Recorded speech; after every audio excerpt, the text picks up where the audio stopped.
the stuff that you did in the initial run was one of the first things that put MLW on my radar. Like, you had this feud with CM Punk.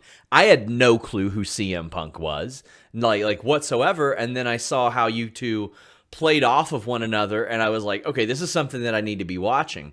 How do you remember like that even being pitched to you? Did you know him ahead of that? I mean, obviously this spanned multiple promotions. I don't. Okay, I know I did the feud with him in Ring of Honor, Yes. but I don't know where my MLW thing with him was before, after, or during, because it all jumbles together. But after 35 years in the business, it's the linear timeline isn't pressed exactly in my mind. Especially Sure. with the independents. I mean, I know my territory, lineage, where I went from one company to the next, but the independents, yeah, that's I don't even know which period it Well, was. I remember Before TNA, after TNA. I was very confused. It was before TNA, but it kind of blended in because it started in ROH. Then a couple months later, it led into MLW. Then right at the end of MLW, I'm hearing about these matches you guys have. Then you pop up on TNA and you're teaming with each other. Yeah. Okay, that's kind of what I thought happened. Yeah.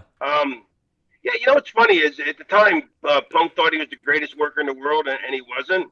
But then, not ironically, but rather tremendously, he became the greatest worker in the business. Yeah. Like, I don't follow it anymore.